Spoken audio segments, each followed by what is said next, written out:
The new channel.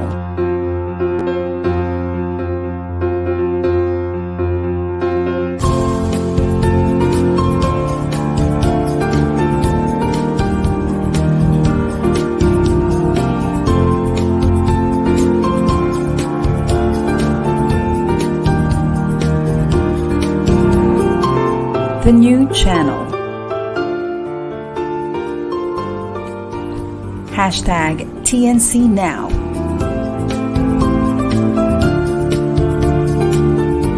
The views, opinions, and insights expressed in the following shows are those of the host, producers, guests, and viewers. They do not necessarily reflect the position of the channel. Viewer discretion is advised. Hello and welcome to the new channel. Our passion transforms the community channel that sees all things new. My name is Jennifer Nuya, streaming from Cavite, Philippines. You're watching the Disruptor Hour on TNC.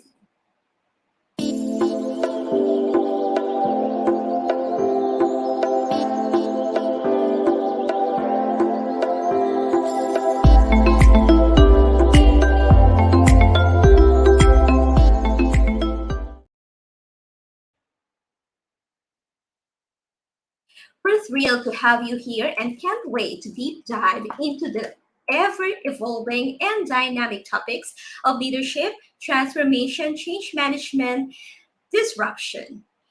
And we have our expert guests who will share valuable insights, strategies, and best practices that will help you not only improve in your personal but also professional life. Whether you are a seasoned leader, a change maker, or someone who is passionate about making a positive change in the world, you will find our show to be engaging, informative, and most importantly, inspiring. But before we dive in today's conversation with our guest, a brief reminder from our partner organization. See you in a few minutes. Scientists and policymakers around the world are well aware of humankind's current trajectory towards the devastation of its only and precious home, planet Earth. At unprecedented rates, living species are going extinct. Glaciers and ice caps are melting. Air pollution worsens. And we keep piling up plastics and trash in our oceans and rivers. It's easy to feel overwhelmed and discouraged by such a disheartening trend. A battle that greed, consumption, and unwavering ambition seems to be winning, leading all of us to an extinction-level event. Most efforts over the last 50 years to reverse climate change have failed. Governments at the national levels prioritize local politics and vote-winning initiatives. Companies are designed to exceed profit expectations in order to survive. International institutions are often bureaucratic and biased. And social media has often done more harm than good. The clock is ticking. And key universal indicators point to the need to substantially revert the trend in the next 7 years to avoid the point of no return. So how can we turn this ship around? We must wake up and come together in effective collaboration to jointly get out of the mess we've gotten ourselves into, for the many millions of lives at stake, for the benefit of us all. World System Solutions, WSS, is an NGO with a vision to unite, mobilize, and align humanity in common purpose to solve the climate crisis.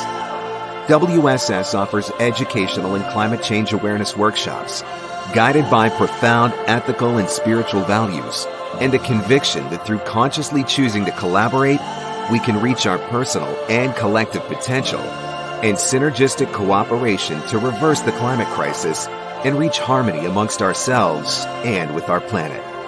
WSS intends to help humanity arrive at the collective agreements and aligned intentions necessary to attain global sustainability. We're building Phoenix, the first comprehensive technology platform to boost humanity's collective creative efforts to build a better world from the ashes of our past choices. Phoenix will radically accelerate global collaboration and innovation. It is designed and built with the guidance of ethics-based collective leadership, fully committed to serve all human beings equally and the planet as a whole. We're already developing Phoenix's first module, Climate Scale, aimed at mitigating greenhouse gas emissions by offering a one-stop shop for all carbon and methane credit projects through a platform that will reduce the risk of greenwashing and unify and supercharge the now fragmented efforts happening around the world. It will also facilitate access to the latest data and expertise, bringing together leaders, researchers, experts, projects, and resources to mitigate the greenhouse gases emissions challenge. We can change. We can do this together. Whether you're a youth activist, a committed politician, a generous philanthropist, a visionary transformational champion, an innovative project leader, or a sustainability expert, come and join the WSS team and be part of the solution the world needs today. For our planet and for the future of all living species and our very own children.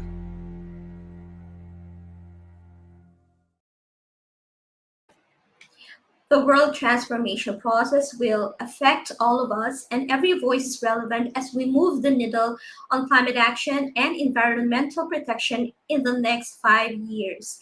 You are a vital piece of the puzzle.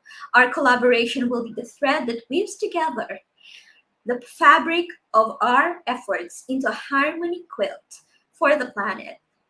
There are several ways to interact with the team of World System Solutions, including donation and collaboration opportunities. You will see here flashed on the screen links that you can copy for later use, or you can click on so that you can have a conversation with World System Solution. Thank you, everyone.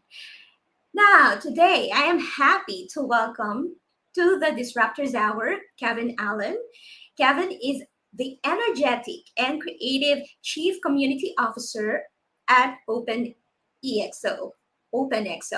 He enjoys facing up to challenges, performing new tasks, and mastering what he sets out to do, especially building a strong community of people across the globe that are using the ExO methodology to transform the world to a better place.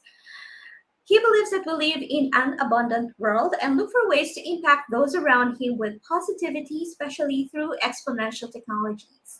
He has a passion for Africa and believes that Africa is where the future lies. Welcome to the show, Kevin. Hey, Jennifer. It is really great to be with you. Thanks so much for having me on the show. Thank you. Our pleasure. Thank you so much for choosing to spend your morning with us.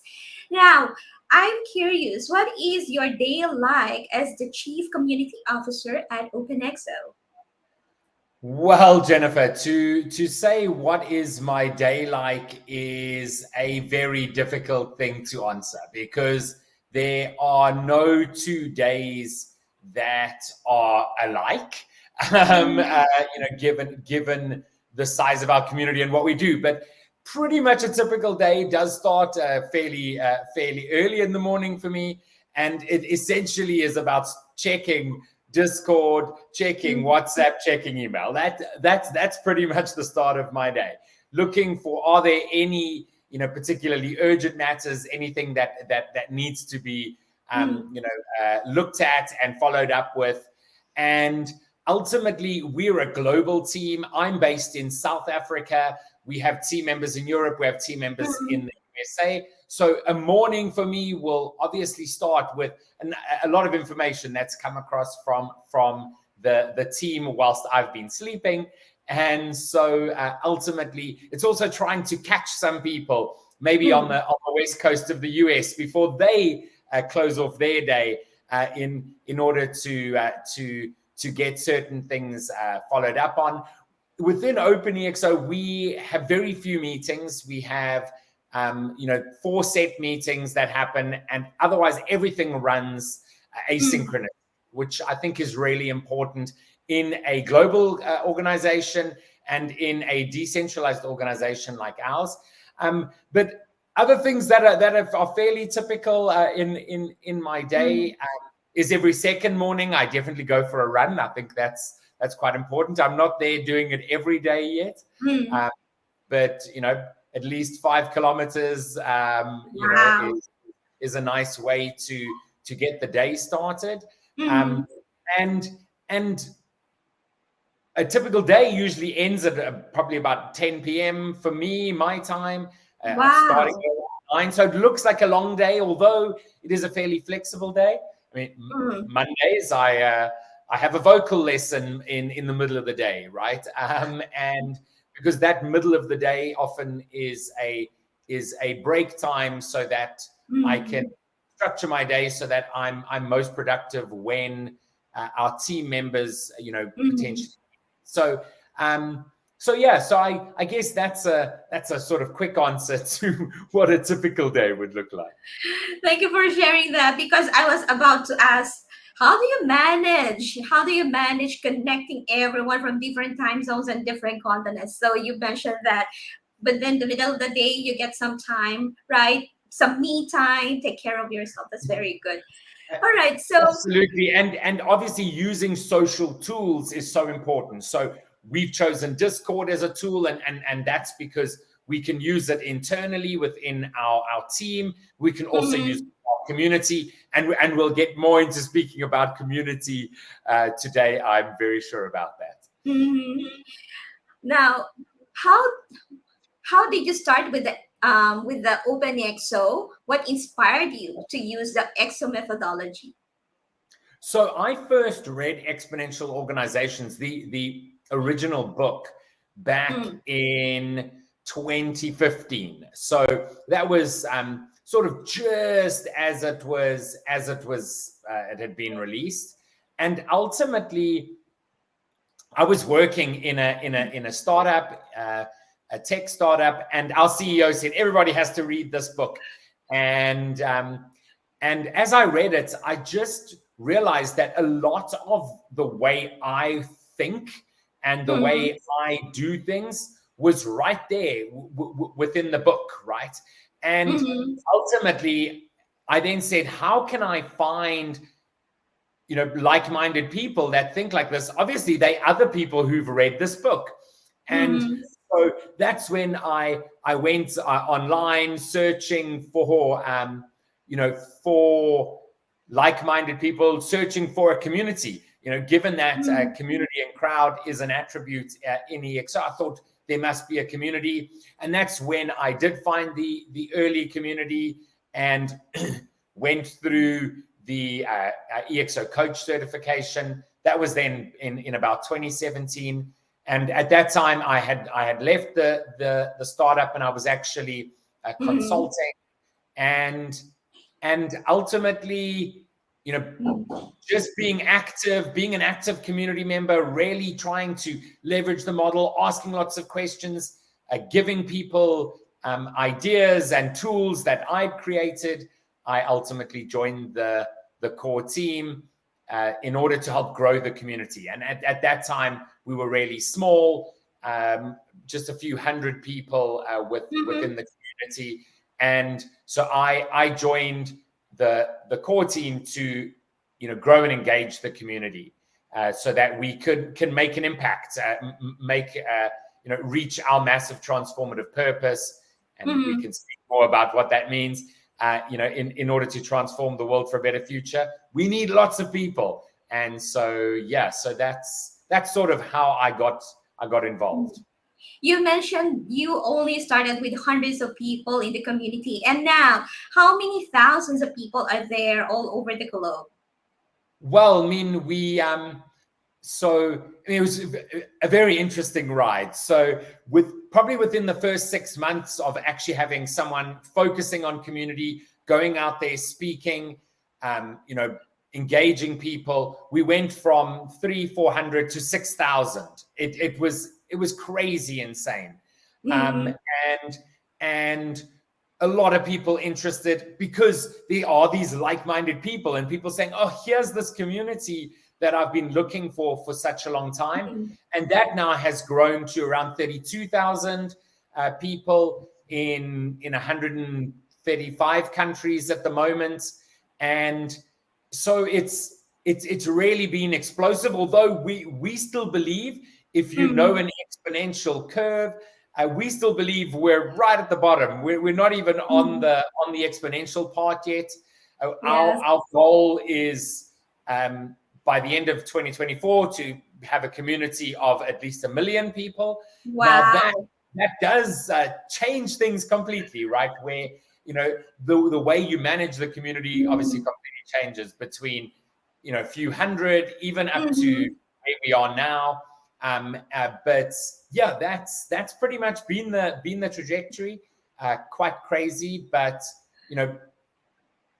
we need to do it because as the opening video showed, we have some major problems. We believe that the world is definitely getting better, but in some areas there are still major problems that we need to solve, and we need to do that in a different way.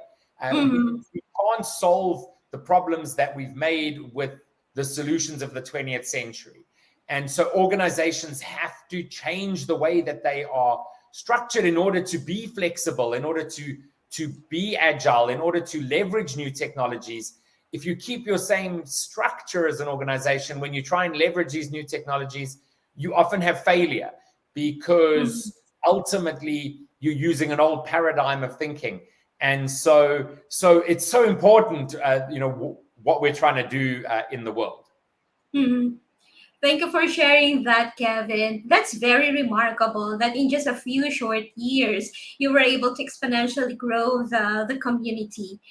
We're in 132 countries and counting.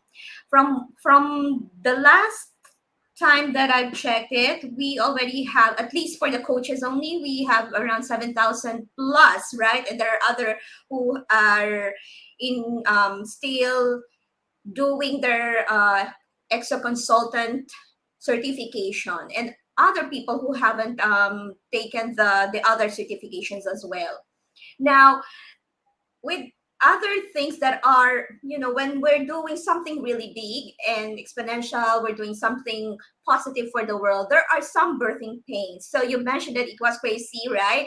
So can you share with our viewers what are some of the challenges that you've had as the chief community officer in trying to engage the community, make it grow as it is now? So essentially, building a community is not easy. I imagine.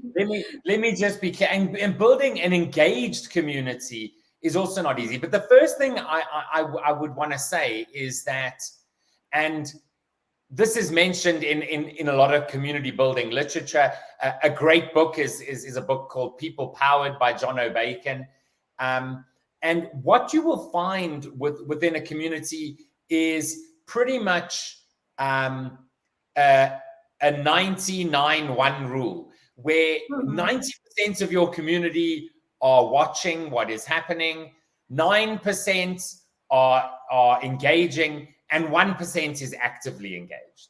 And so, and you will see this in many different community organizations, whether it is, nonprofits, whether it is churches, whether it is, communities, online communities. This tends to be the same. Even if you look at, Twitter, for example, right, or X or whatever it's called these days, the only 1% of people are actually tweeting. The rest of the people are reading tweets. And then you've got those people who tweet every now and then, the 9%. Yeah, I'm one of those 99. Exactly, right. And so I think when you're building a community, the first thing that's important to realize is that this is going to be the case. Otherwise, you can get extremely despondent when you don't have every single person engaged within your community.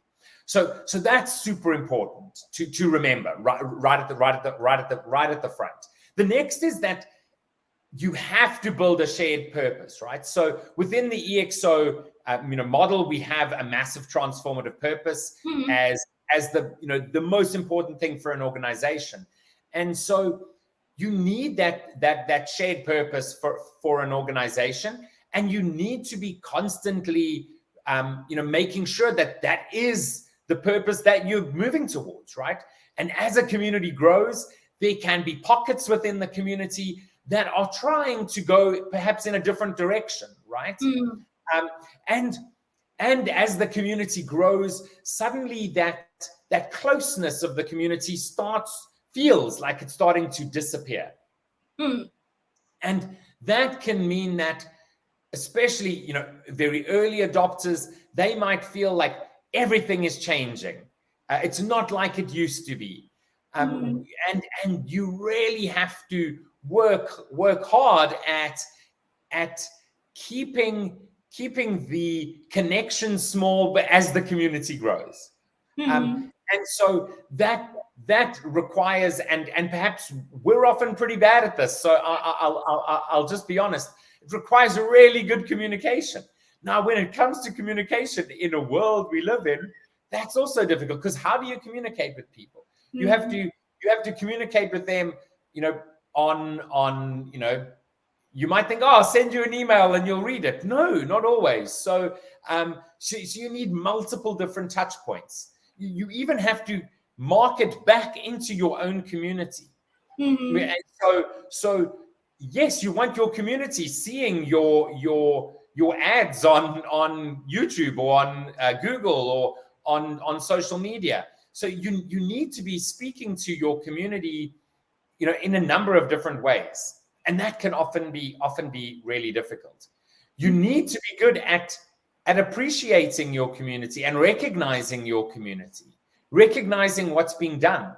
And we struggle quite a lot with this in the OpenExO community, in that we often don't even know what's being done, because we empower people to leverage our tools and techniques. Often people are out doing amazing things that back in the core we don't even know is happening. And there was an amazing staff on demand workshop that happened. I can't remember when now. Maybe it was weeks ago, maybe it was days ago. That I just happened to see on LinkedIn that was happening in the Philippines, right? Where you had a number of our community members all coming together, running this workshop. They didn't ask permission, because we don't require that. But if I hadn't been on LinkedIn that day, maybe I would have missed it, right? And so then being able to recognize those people and say, thanks for being great community members is so important, right? And then obviously within a community like ours, you can often get stuck between this place of competition versus collaboration. And we like to talk about co-opetition, right? Where yes, we should be competing on ideas and improving each other, but we should definitely be collaborating to create a better future. And so finding that balance, especially in a community where people are out actually, leveraging tools to provide services for people as part of their job. And so that's really, really important, right? Is that you have this collaborative environment that's supportive. And I think we have been able to build a fairly supportive community within OpenExO. You want a community that's supportive without the core. And I think we've done a fairly good job at that, where you will see community members collaborating with one another without the need for the core. And that's really important. But it does go back to what I was sharing, that it's then hard to actually recognize those people. And then I would say probably maybe the last thing that I'll share is ensuring that you actually can build a community where people feel included and where you are listening to a diverse number of voices. You can so easily within a community become an echo chamber where you just, feeding off one another and you actually ultimately exclude people. One area that I'm a big champion for is to really drive more voices of women, especially within our community. It's fairly small, generally in tech and in this space. It is there's more men, and really trying to drive that. And we don't always get it right. There's often times where you look at the materials, the books you're recommending, and you suddenly say, man, all of these books are authored by men. So you actually have to go out and say, okay, where are the books authored by women? Where are the books by authors from Asia? From where the Central American authors? Where those voices? And because we have a diverse community, it's trying to give people the ability to have that voice heard. Because whilst I do believe that as humanity, we all have a lot of commonalities, we do have, cultural differences that we need to acknowledge so that people can really feel a part and can actually share. And actually, I guess the last thing is probably around how your community connect, right? The actual platform, the way they connect. That can be a real tough element, right?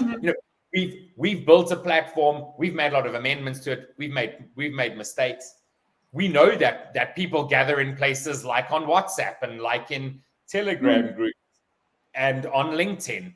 And so trying to find where your community, you can best communicate with them, that's something that's also very difficult. And ultimately the answer would be APIs, but not all these tools have APIs that talk nicely with one another. Thank you so much, Kevin. So there are several points that I get. Thank you so much for being very honest about the journey, the learning journeys. That makes me appreciate the OpenExO community because it's a learning community.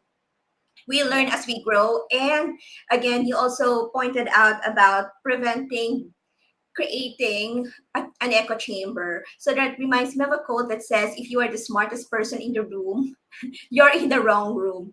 So we really need to have those diverse voices, not only from women, but also I feel from other marginalized communities, for example, indigenous communities, because we have a lot of indigenous wisdom that I feel should be passed on from one generation to the next, right?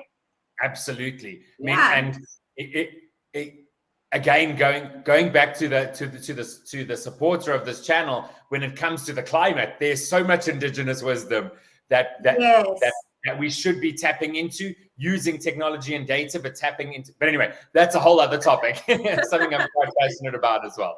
But anyway, I appreciate you pointing that out. It's really important that we are becoming aware of the need to work on the climate action, because we only have a very short window of opportunity to do something about it. Yeah, so thank you so much for sharing all these, shall we say, birthing pains, right? As if you're going to give birth to something really great.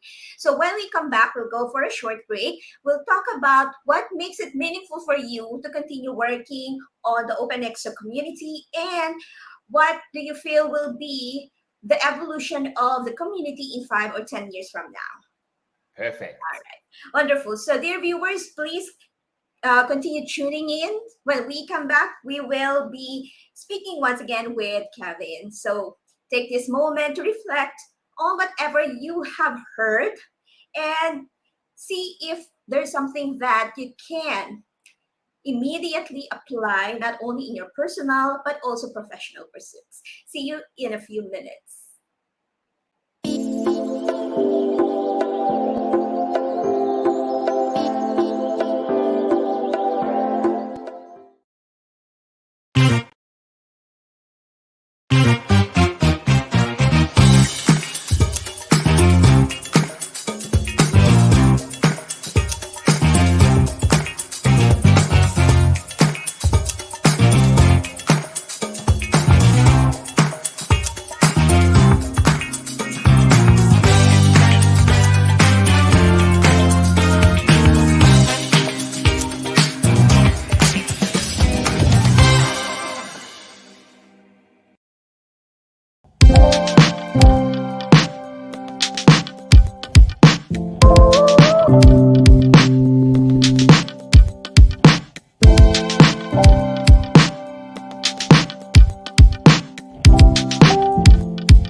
The new channel is an online alternative new media platform of online shows for people on the go.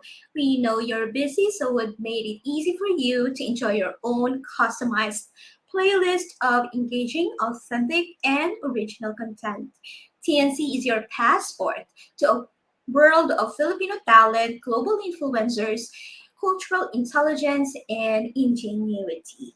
One of our exciting shows is the Disruptors Hour, airing every Thursday, 10:30 a.m. Philippine Standard Time, which covers everything from leadership and transformation to innovation and disruption.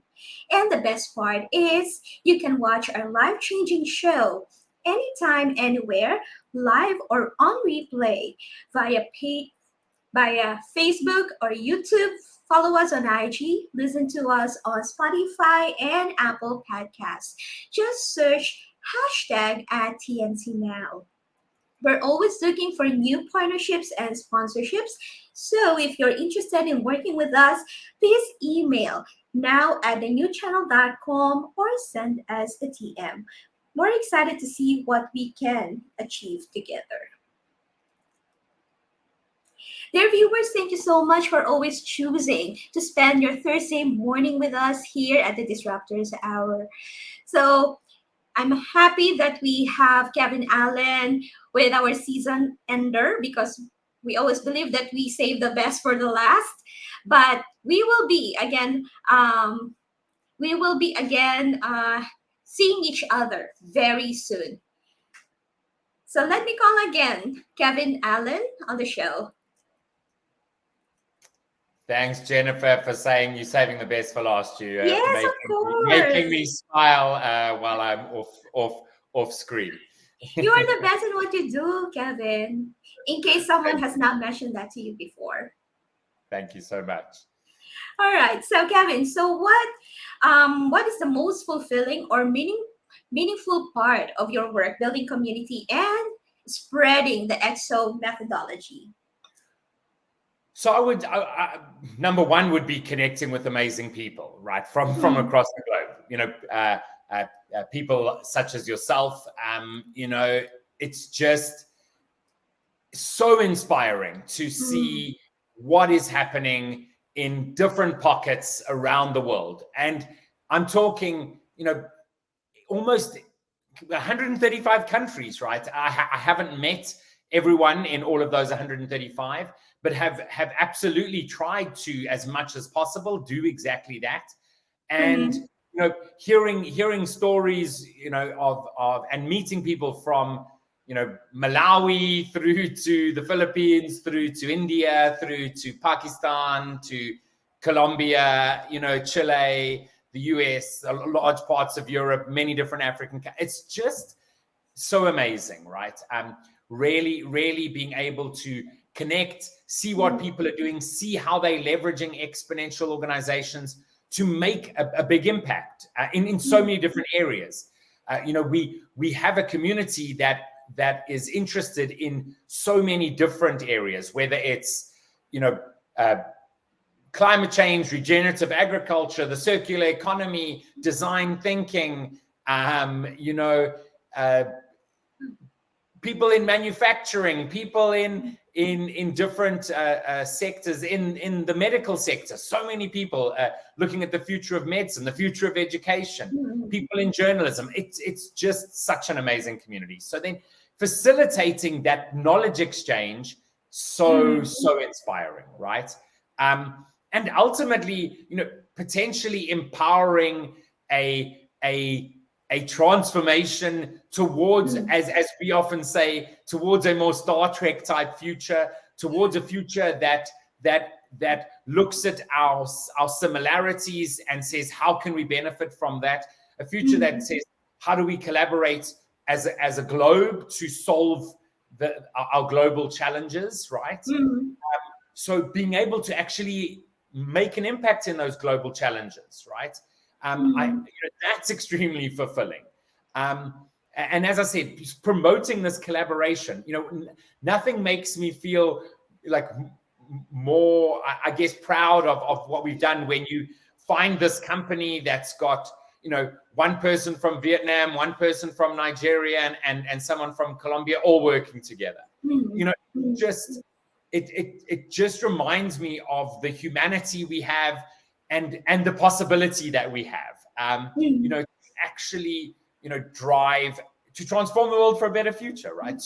And my personal MTP, my personal massive transformative purpose is about unlocking positive human potential. I've had the privilege of traveling to 30 countries, right?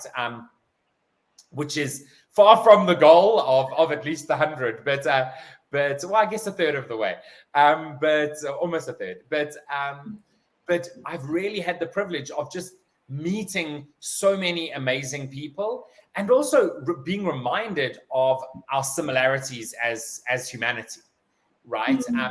And as I said earlier, yes, we have cultural differences for sure, but ultimately, from all of the people that I've met, most people want a better world, want to create a better future for their children, for their families, etc. And ultimately, I think what we're doing in really sharing this new sort of paradigm, this new methodology of what an organization should look like and can look like, in order to make a positive impact, that really does inspire me tremendously.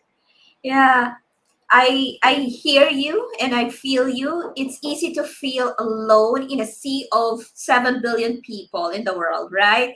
And if you want to do something, it's easy to feel overwhelmed because you're thinking you're just one person. What kind of impact will I be able to effect?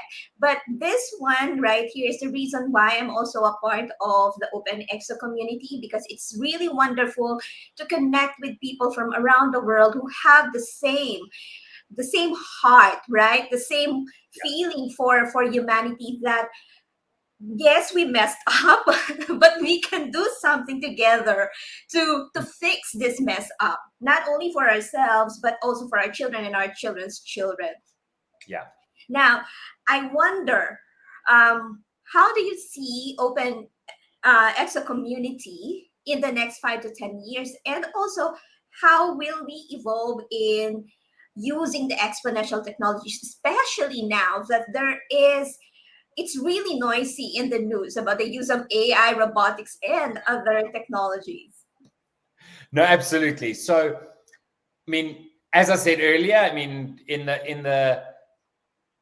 we have really big growth expectations. So, in the next 5 to 10 years, we definitely will see a growth in the community, but not only just growth in numbers. The idea here is growth in diversity of expertise, in exchange of ideas, growth in collaboration on projects, growth on solving grand challenges, right?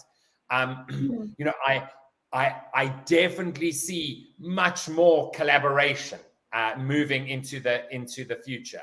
In 5-10 years' time, collaborating with other organizations, really working closely on grand challenges, right?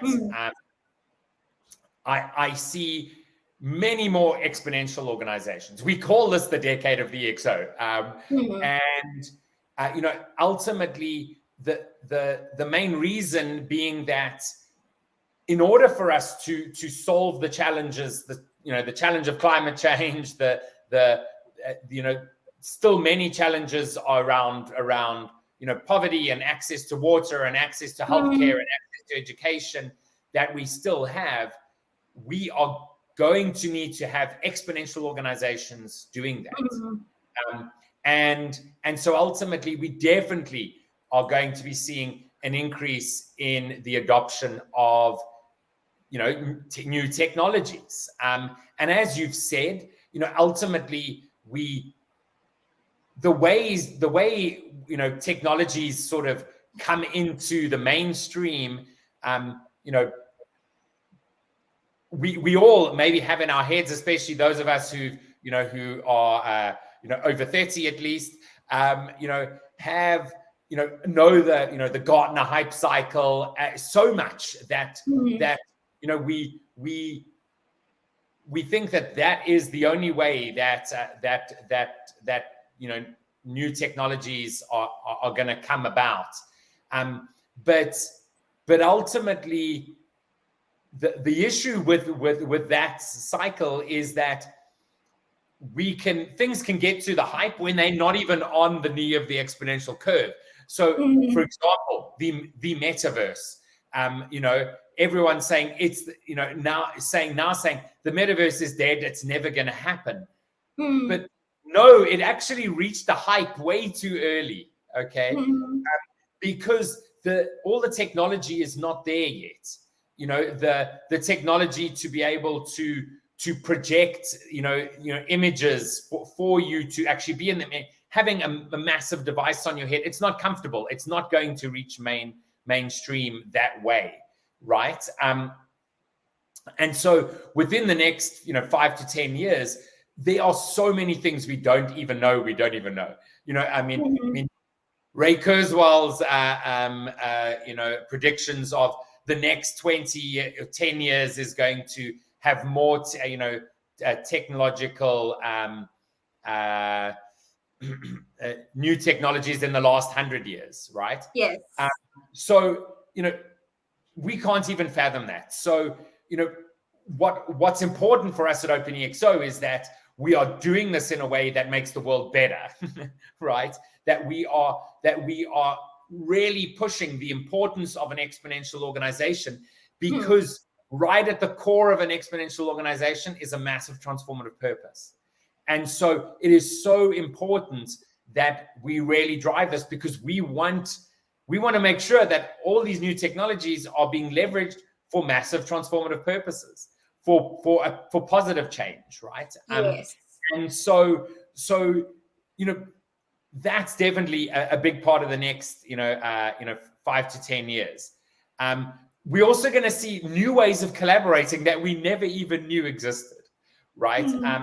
Whether it is the ability to speak to people in your native language and them hearing it in their native language, that is definitely in the next 5 to 10 years, 100% for sure. Now they say don't make predictions because you but I can tell you right now, like that is definitely here. And being able to have personal AIs that are super helpful, yes, that's going to be there. What is a concern is are we all going to everything's going to become all the same because we're all using the same AI? I'm not really concerned about that, because I think the idea of mass personalization and is actually going to be a thing. And so although I am concerned about, and I spoke about this earlier, about echo chambers, about the fact that algorithms can drive you towards a smaller and smaller and smaller subset of ideas. So it's like here are books that you like and they're similar to book, and you just get more and more similar books as opposed to reading different books. And so we definitely need to ensure that we have that built in. But ultimately, it's a very exciting future. Now, don't get me wrong. I'm a big optimist, right? But I am also quite a realist, and so I am very concerned about the chasm that we may have between the world we live in now and the world of abundance in the future, where we aren't able to get the social contract and the government structures and the governing structures in place before we already have massive automation, for example. So I am very concerned about what happens in that gap. If we look at history, and I hope history is not a good predictor of the future, like all the financial, calls say. Please note, his past performance is not an indicator of future performance. I hope that our past is not an indicator of our future, because our past means that we will go to war, right? If we look at our past, when we reached a situation where we had this disparity, this chasm, we went to war. And when the civilizations that were in charge started to fall, more war happened, right? Now I really hope that does not happen, that we don't do that. But we have a very interesting future ahead of us. I like to err on the side of optimism, because I can see all the amazing possibilities and opportunities, but we do need to be realistic as well, but not afraid. I think that's what concerns me the most, is people who are afraid of new technology and want to therefore stop it. So yeah. Listening to you, Kevin, I'm actually also inspired and excited about the future. So you mentioned about you being optimistic, but at the same time, I shouldn't say but, optimistic and at the same time a realist. So I want to say you're an optimistic realist, right? And not being unafraid to walk into that bright future. I feel that we are only afraid if we do not understand anything. But if we are going to create the future that we want, then I don't think that there's any reason to be afraid of it. Yeah. And I feel that, yes, you're very true, that our past was riddled with many major world wars, and we don't want that anymore. Nice. So I believe that we can only learn from our mistakes, the mistakes of the past, when we teach our children history alongside technology. Because I'm afraid some countries, they feel that, all right, we're moving into the 21st century, we can do away with teaching history. But actually, you need to learn more about the history's past so that you can learn from them and not commit the same mistake. I also got that I think that's very important when you said that competition, all right, and scarcity mindset, and also being only profit driven led us to this mess that we are in. But that will not get us to the bright future that we want. We can only bring with us abundance mindset also, and then competition, that is collaboration with a sense of competition, friendly competition, right? I can speak with you for many hours, Kevin. This is a very interesting subject and really close to my heart. However, we're close to the bottom of the hour. Any last anything else that you would like to say to our viewers before we close this conversation? I cannot believe it. Yeah, I mean, I talk too much. That's No, definitely I love it. I love listening to you. Which I can say for sure. What I'd like people to know is that we now live in a world where you can learn anything at any time, right? Now it's important to note that yes, there's a lot out there that's not true, and so being able to recognize what is true versus what is not, a super important skill. But what I would say is that, I mean, we've been speaking quite a bit around ExO and Exponential organization, MTP. I mean, yes, I'm I've been a part of this community for a long time, but just seeing the amazing people, the amazing opportunities, I would highly recommend looking up what an exponential organization is, understanding, the ExO model, building your own personal MTP, right? Mm-hmm. So really finding what is my purpose as an individual, and then finding the people around you. And those people around you, when I say around you, I don't mean in your town. I mean around you in the global community we live in, online, right? Finding those communities, whether it's the OpenExO community or whether it's other communities out there where you can find like-minded people that you can collaborate with, because we live in a world now that's possible. And so I would highly recommend, understanding the exponential organizations model. We really truly believe that this is a model for how organizations should be structured, and it's really simple. It's quite clear. It's not a difficult thing to understand. And there's a lot of information out there. If you just head over to the OpenExO YouTube channel, you'll find a bunch of stuff there.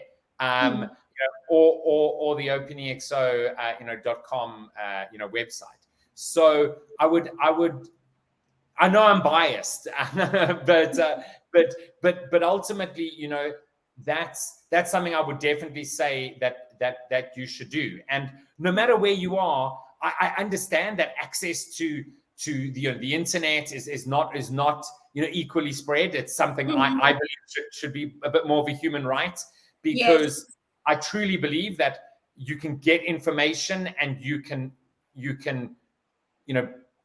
just do amazing things, once you have that information. So although I do understand that it's not always easy, right?